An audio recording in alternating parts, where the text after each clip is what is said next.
one-shot is a standalone issue or chapter. Plenty of great anime and manga have had their humble beginnings starting off from this format. In this program, I read and review official releases in hopes of finding potential series and or adaptations, or something fun at the very least.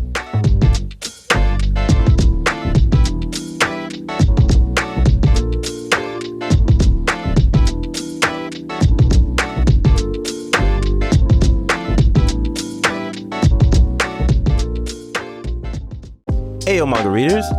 Today's one-shot slot is focused on the title The Grim Reaper's Reward. It's a 37-pager written and illustrated by the author Miharu. As far as what I've found, this author only has 2 works, and only this one has an official English release. Cutting to the chase on what I think about this issue, I think it's a cute little read. Nothing too crazy. The art style is inoffensive, character designs are generic, the writing has some respectable points, and the concept is viable enough to have self-contained stories.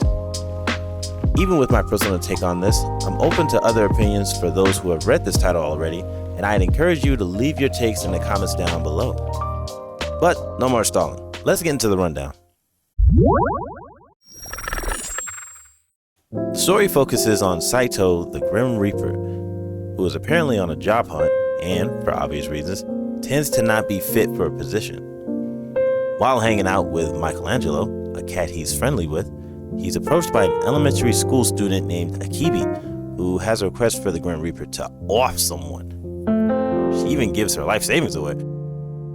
Saito doesn't believe this is the best place to talk about this kind of stuff, so he offers to continue the discussion at his home. It's shown he has an unnamed high school student as a roommate, who's revealed to be the breadwinner by earning income from being a streamer. Saito doesn't deem himself fit enough to kill anyone. Akibi is still dead set on having this person redacted, and the person in question is her mom's abusive boyfriend. Saito understands the stress of her situation, but to further drive home that he can't fulfill her wish, he grabs his scythe and proceeds to slash his roommate to showcase no lethal harm will result from a strike. Akibi still has hope that the Grim Reaper can help get rid of the boyfriend, but she storms out understandably upset since she has to return back to an unsafe environment.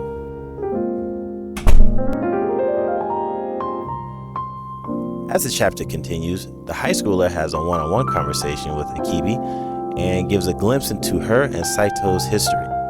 She mentions that before they met, she was in daily turmoil from being sick and hoped for the pain to end. When Saito came to bring her soul to the river Styx, there was like some mean delay getting souls across the river, so they were able to spend quality time together and become real close friends. So much so that Saito sent her back to the living world to avoid her dying so she could live a life worth living.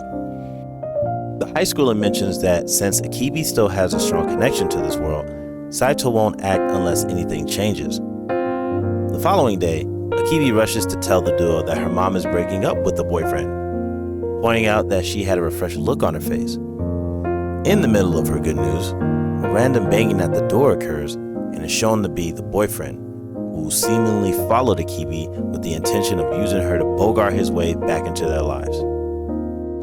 The high schooler tries standing up to him, but he shoves her away, then grabs Akibi by force. As he walks out, we see Saito at the end of the staircase. Saito stands firm in front of the boyfriend, hinting at being responsible for Akibi's mom being disconnected from him. The boyfriend disregards him and attempts to drop kick Saito, but Akibi jumps in front of him to protect Saito.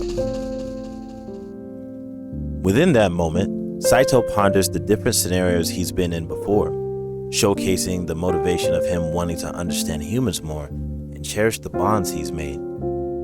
This makes him revert to his more powerful form, while also solidifying the fact that he cut Akibi's mother's connection to the boyfriend. The boyfriend goes for another attack, but Saito takes down the boyfriend by severing whatever lingering connection he felt for Akibi's mom, sending him off in a dazed state.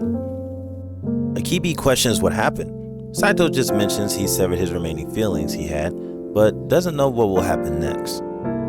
While mentioning how even though bonds are important, Saito says humans tend to forget very often and offers Akibi the chance to see another example of such a case. The two of them reach the house of Michelangelo the cat and his owner. Michelangelo is reaching the end of his life and made a request to Saito, asking him to sever his owner's attachment to avoid emotional burden.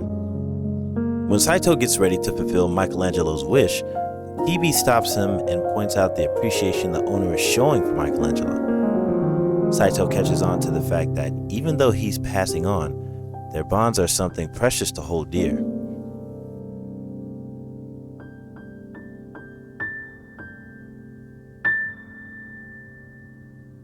Saito acknowledges he has much to learn about emotional bonds. During the final moments of the chapter, Saito is shown reverting back to an even smaller version of himself while walking with Akibi.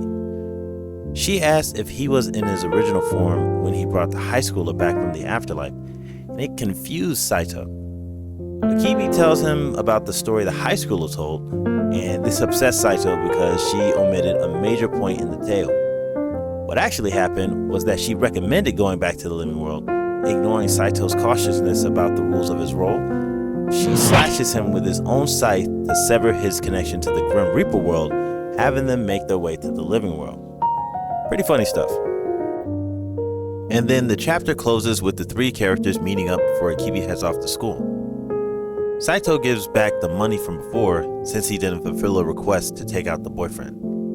He tells her to hold on to that to receive a good deal when the Grim Reaper appears. Alright y'all, it's time to criticize.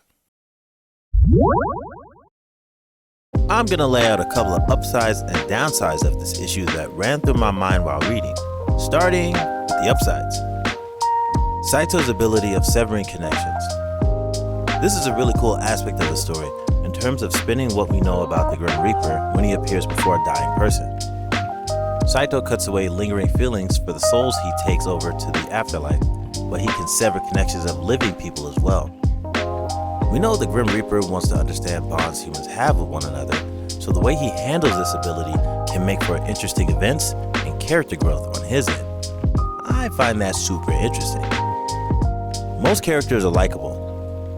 For me, I had no downsides for enjoying these characters, except for this freaky bastard. You could get up out of here. The Grim Reaper is most likely my favorite. I appreciate the mindful demeanor he has, despite being a scary figure to most people. I won't lie though, this panel is kinda crazy. I could do without all that. The unnamed high schooler is amusing. She's a bit reckless, but still shows consideration for the desires of others, especially considering her background before the present story. Akibi also shows high compassion considering her current situation, dealing with an abusive adult and not being able to protect her mom. Reminder, she is a damn kid. All these characters have likable aspects, and their shortcomings can make for an enjoying story. Now for a downside. High school character being nameless. The weirdest thing to me is that the Grim Reaper's roommate is just nameless. She's pivotal for not just the house they're staying in, but later on it's shown that she's the reason for them being in the living world in the first place, albeit for selfish reasons. If I can give a possible reason that there's no name for her, it could be something that carries history or context for her and the Grim Reaper's relationship. Before her passing in the living world. It could be interesting to hold that detail, but in a one-shot format, it felt odd. Nothing crazy, but it stuck out to me. Well, everyone, that's my breakdown for the one-shot, The Grim Reaper's Reward. As for my opinion to its potential of being adapted into an OVA and/or series, I'd like to see it realized. If it approaches the story in an episodic format, you can get different individual stories of characters that the Grim Reaper can learn more about when it comes to human connections. Plenty of potential I'm noticing here. And with that, I'll stop the slot. And if you enjoyed this video, make sure to like, comment, and subscribe. Until the next spin, everyone.